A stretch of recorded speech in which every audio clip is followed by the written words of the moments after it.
Hermanos amadísimos del Señor,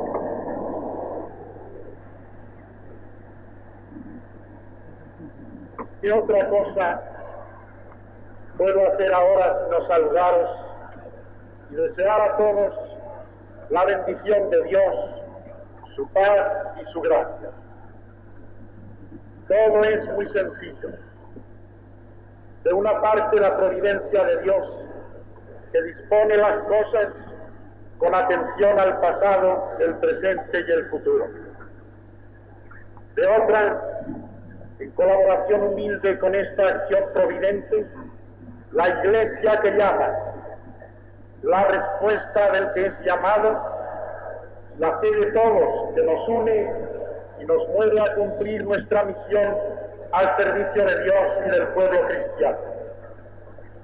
Por ese todos, entiendo principalmente en este momento a vosotros, sacerdotes, religiosos y fieles de la Archidiócesis de Toledo. Con vosotros estoy desde ahora y a vosotros me entrego. Juntos trabajaremos por una causa santa, el reino de Dios en la tierra. Me alegro de que el primer contacto con vosotros pueda hacerlo en este día, festividad de San Ildefonso. A su patrocinio y aún más al de la Santísima Virgen del Sagrario, me acojo desde el primer momento con la piedad que brota de la veneración y del amor. Vengo de Barcelona, la hermosa ciudad de Cataluña en la que he dejado gran parte de mi alma y de mi vida. Aquí están sus autoridades y una representación de sus sacerdotes y su pueblo, que serán siempre mis hermanos y amigos. A un obispo catalán sucedía en Astorga. En Barcelona he vivido estos años. Y ahora, al llegar aquí, me encuentro con que, unido y no separado de mi inmediato antecesor, el querido cardenal Tarancón, a quien saludo cordialmente, cuya gentileza en estar aquí presente agradezco, me encuentro con que sucedo también a dos insignes catalanes, los cardenales Blay de Miel e Isidro Gomá, a quienes desde los años de mi juventud y a lo largo de toda mi vida he contemplado como maestros insuperables de la fe, lumbreras de la Iglesia española, guías espirituales de su patria en los caminos en que se cruza la vida de los hombres, cuando, como sucede casi siempre, se encuentran sus destinos humanos y religiosos influidos por las circunstancias que la historia va ofreciendo como fruto de las acciones o las omisiones de los hombres.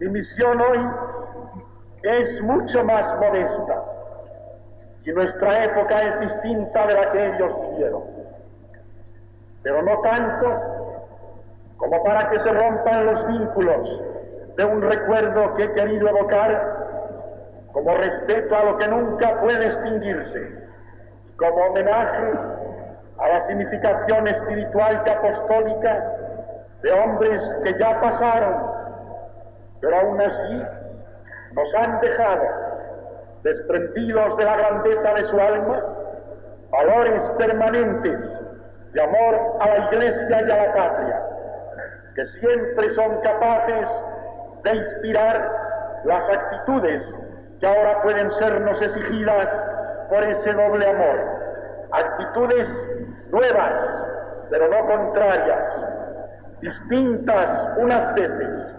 idénticas otras, complementarias siempre, dentro de los comportamientos que el tiempo que cambia se atreve a pedir a la Iglesia que permanece.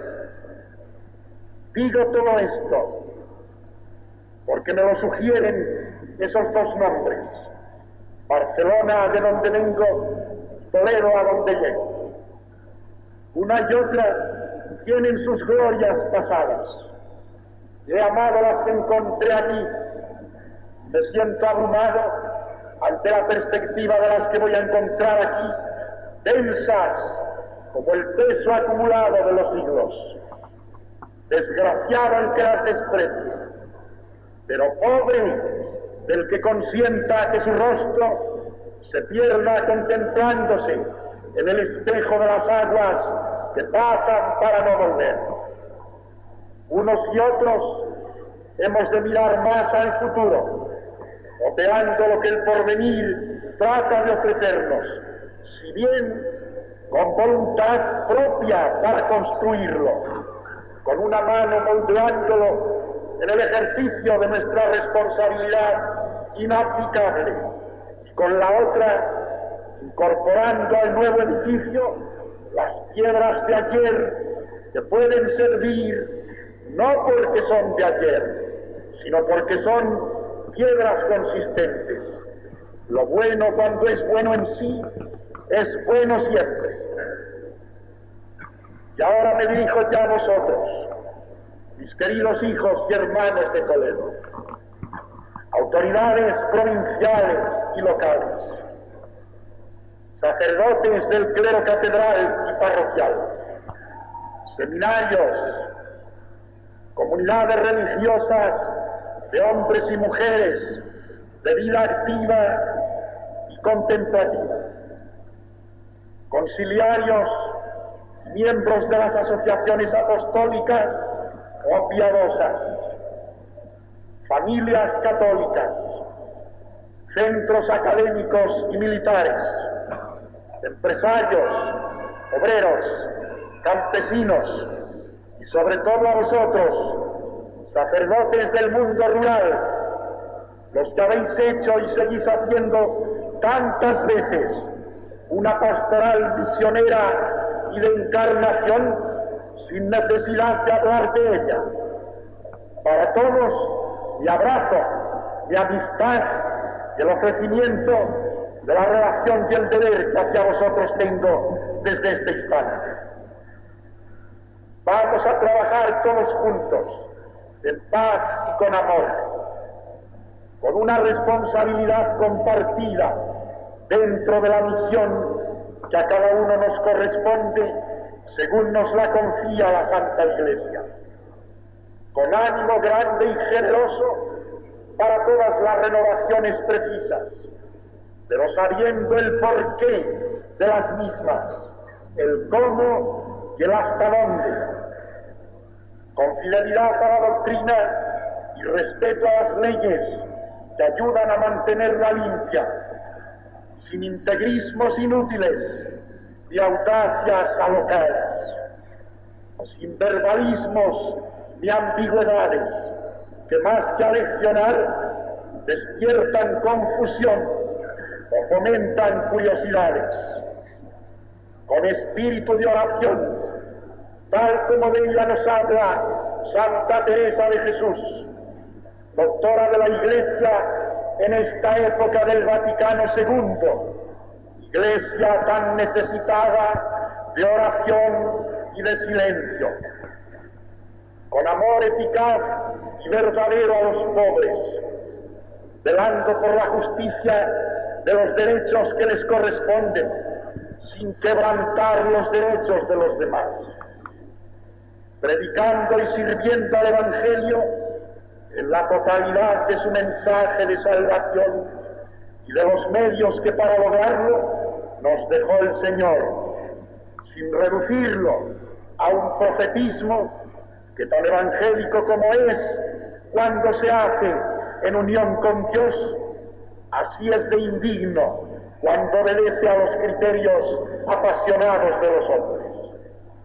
Con obediencia amorosa al magisterio y la guía del Papa, en quien residen la autoridad, el amor, la auténtica interpretación del Concilio Vaticano II y la sana modernidad de la Iglesia, en nombre de la cual él, más que nadie, ha sabido tender puentes hacia todas las direcciones del mundo de hoy pero sin romper jamás los hilos o los cables que nos unen con la tradición apostólica.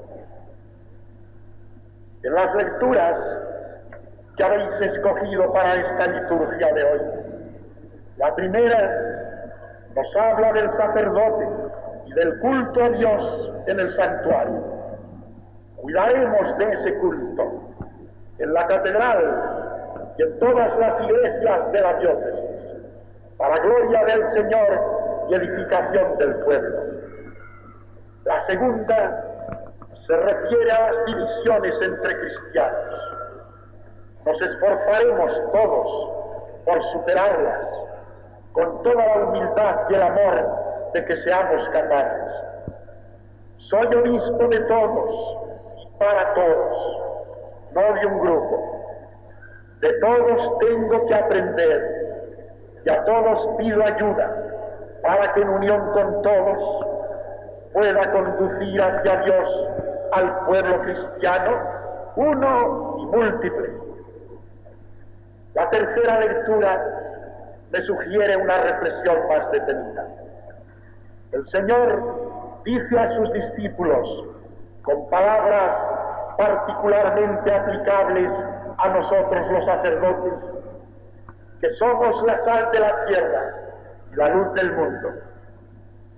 ¿Cómo podremos serlo hoy en nuestra querida archidiócesis de Toledo?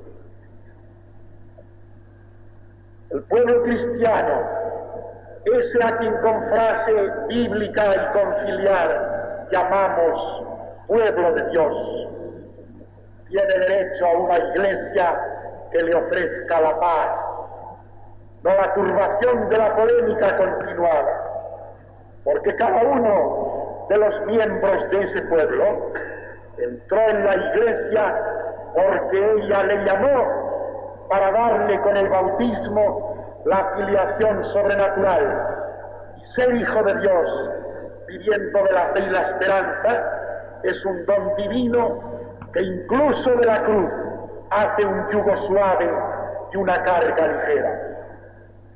No nos damos cuenta a veces del sagrado respeto que merece ese pueblo elegido por Dios, consagrado por Él, cultivado a través de los siglos como una viña predilecta. La fe de las generaciones que se suceden unas a otras no es ni única ni principalmente manifestación colectiva que nace de un contexto social labrado a golpes de acciones humanas. Más bien son estas el resultado, unas veces recto, otras torcido, de esa fe que, una vez incorporada a los modos de vivir propios de los hombres, o brilla con su resplandor purísimo, o se oscurece en su limpia trascendencia. Lo mismo en España, en Francia o en Italia, lo mismo en las cristiandades africanas de San Cipriano o San Agustín, que en los reinos o condados de la Edad Media, no obstante sus catedrales y sus sumas teológicas.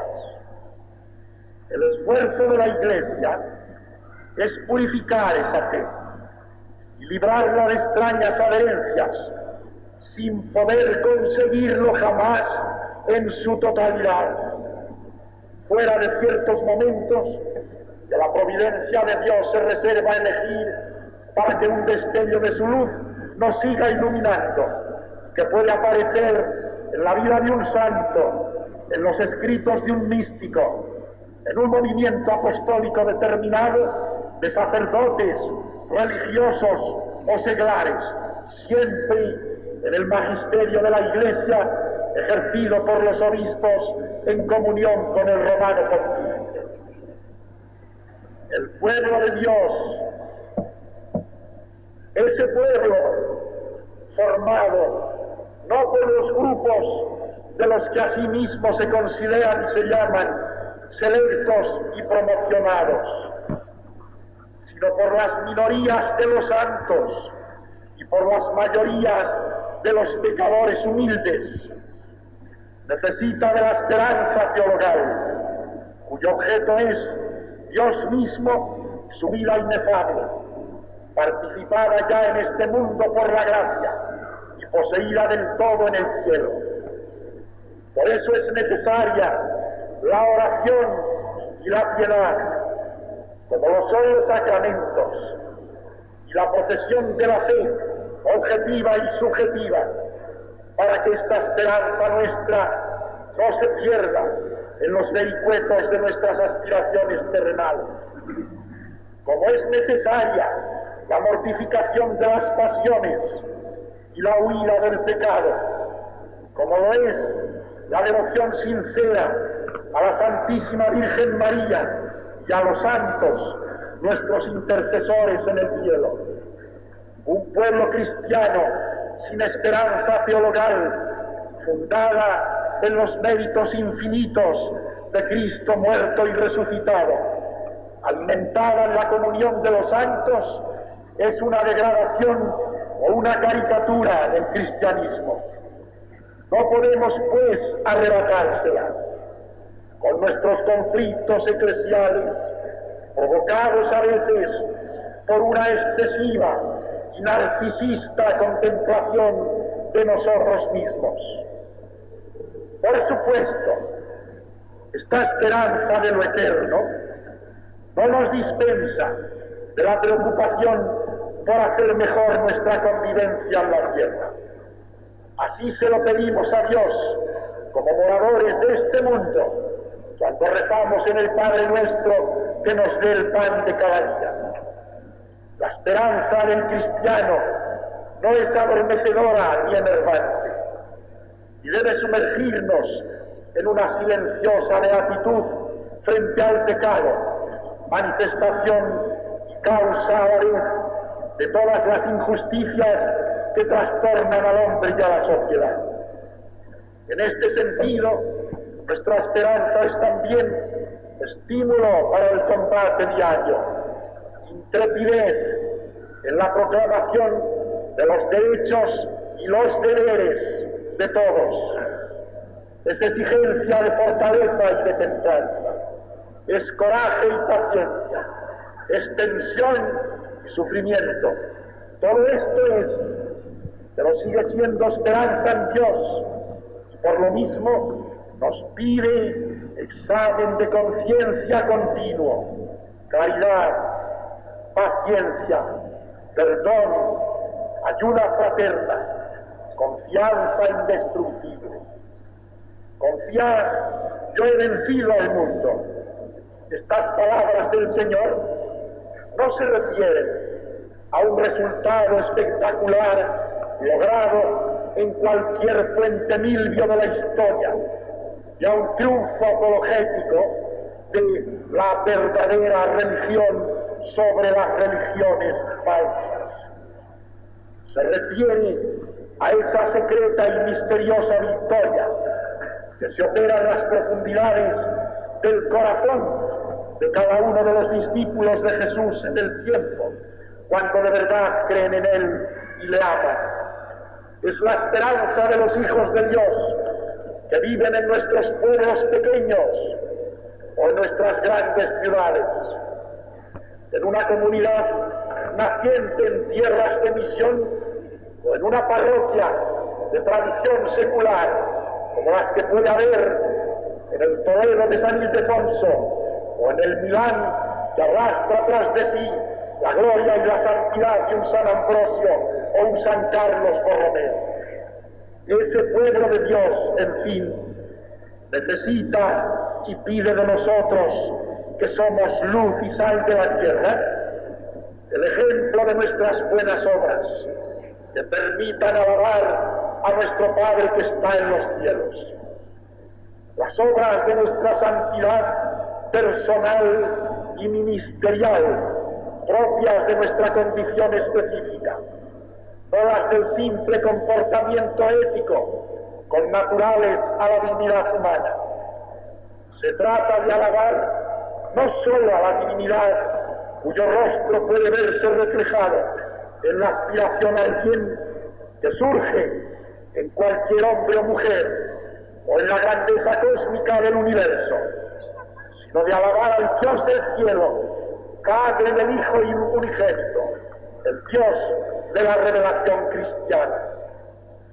Por lo cual hemos de esforzarnos por cuidar mucho de la fe, con la santa intransigencia a que se refería el Papa hace unos días, procurando la instrucción catequística seria a todos los niveles, no reduciéndola a una enseñanza sin vida, pero sin caer tampoco en un vitalismo anárquico que despoja a la inteligencia de las verdades que pueden guiarla. Procuremos, queridos sacerdotes de Toledo, hablar más de Dios y sus misterios y un poco menos de la Iglesia y sus estructuras, porque de tanto polemizar sobre esto va a llegar un momento en que, olvidados de Dios, terminaremos por no saber lo que es la Iglesia, ni su fundamento, ni la riqueza de la vida divina a que obedece su institución.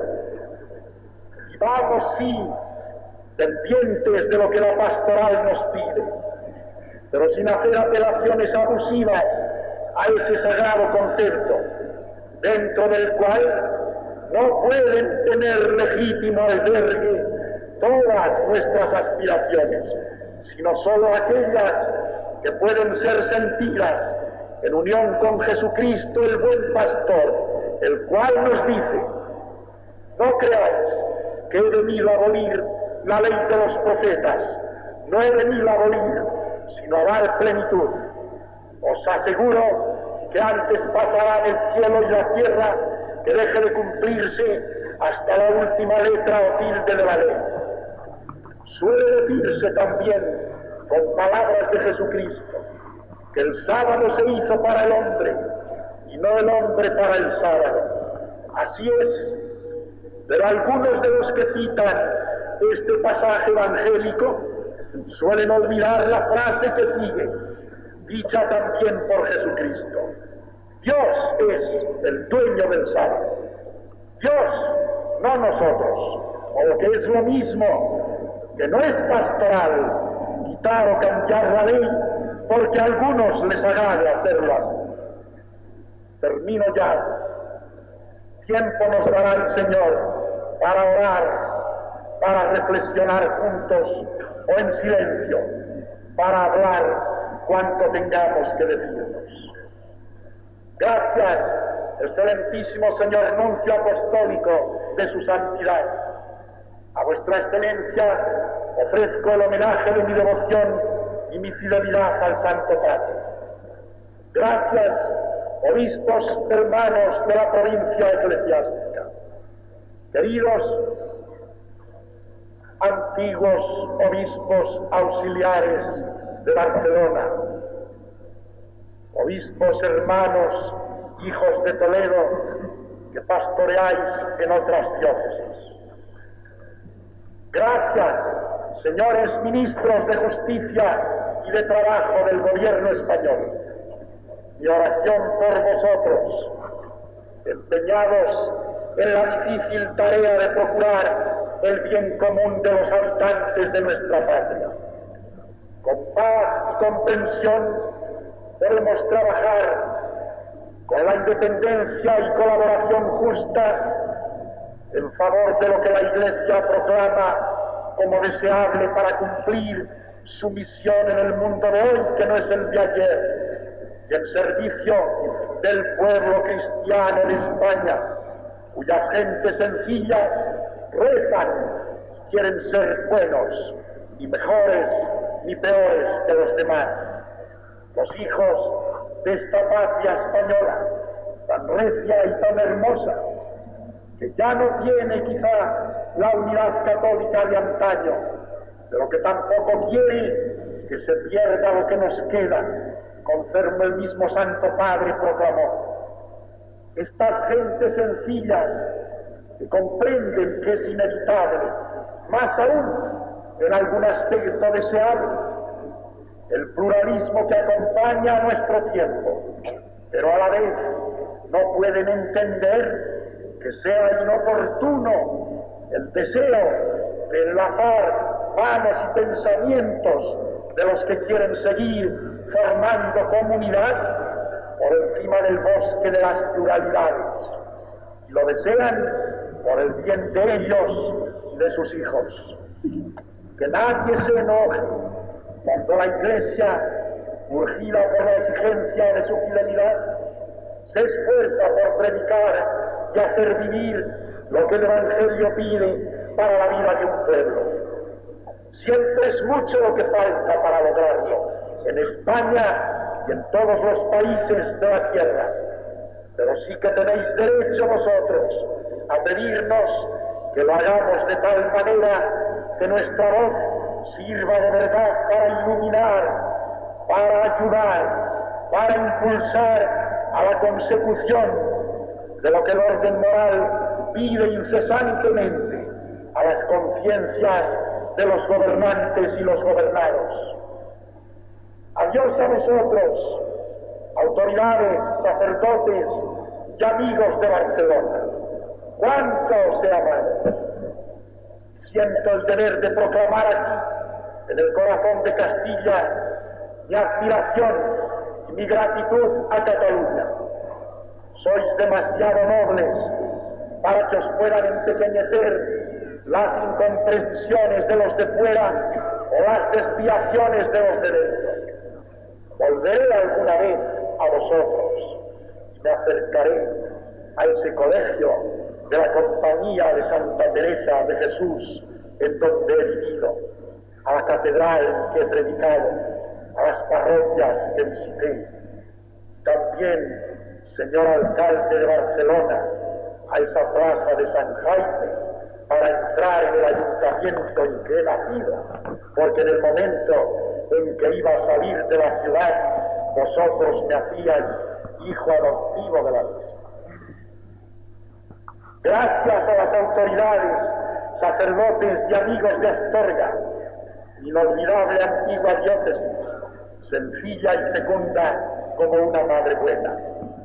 Y a los de Valladolid, que es vida más que recuerdo para mí. A los de Villanueva, mi pueblo natal, que me ofrecen ese báculo, al igual que el clero de Barcelona, para que los dos se unan en la misma mano. Y a los de Fuentes de Nava, a los que guardo el mismo afecto que hacia ellos podía sentir mi madre. Saludo también a Cáritas Española y a la Casa de León en Madrid, y a cuantas instituciones y personas han querido ofrecerme la atención de su presencia. Para todos es mi bendición desde esta catedral primada de España. Es muy poco lo que conmigo recibe Toledo para lo que está acostumbrado a poseer, pero precisamente por su grandeza es capaz de dar a todos, a mí el primero, algo de lo que le sobra, para poder cumplir con mi sagrada obligación, la de ser obispo vuestro en la ciudad y en los pueblos, grandes o pequeños, y unido con vosotros, queridos sacerdotes toledanos. Al entrar, me habéis presentado el Lignum Crucis. Lo he besado. Esa cruz bendita es el mejor título y la más rica presea de cualquier obispo de la Iglesia.